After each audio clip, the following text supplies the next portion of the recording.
करके खड़ा हो जाता है, बोले मैं भारत माता की जय नहीं बोलूंगा, मुझे मेरी गर्दन काट लो।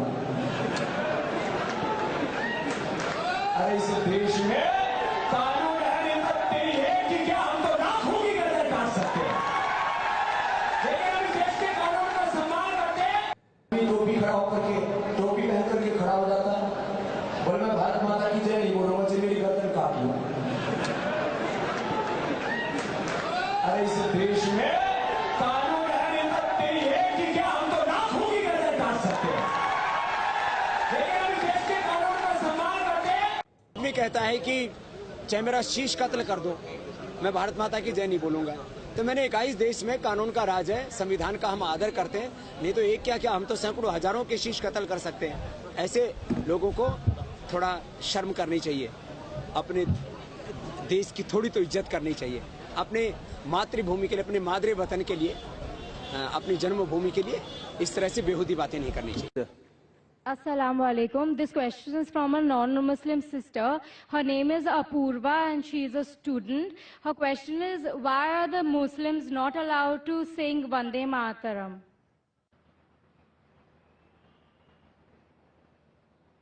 The sister asked the question that why are Muslims not allowed to say Vande Mataram?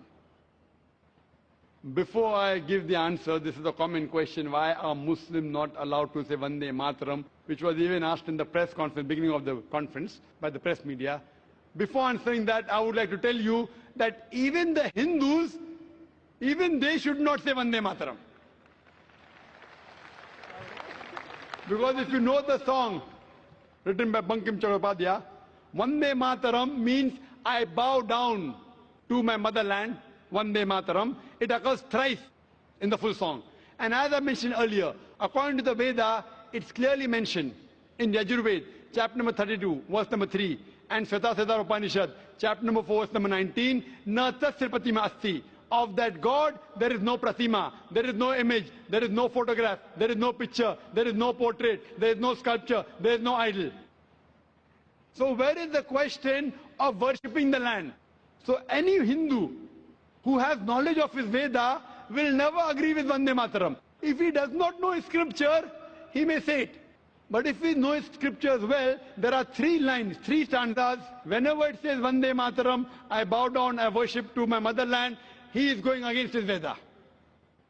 As far as the Muslims are concerned, there are 12 lines which are against the Quran and the Sahih Hadith. Thrice it says that I bow down to my motherland, which is prohibited. In Islam, we only bow to our Creator Allah subhanahu wa ta'ala.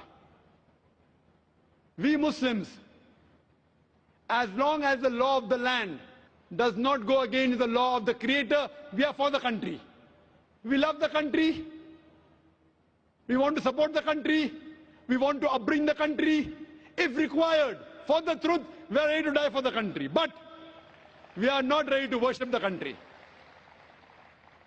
Because we worship only Allah subhanahu wa ta'ala. He alone requires to be worshipped. And this land, who's the creator of this land? Allah, Almighty God. So why should we worship the creation? Worship the creator, not the creation.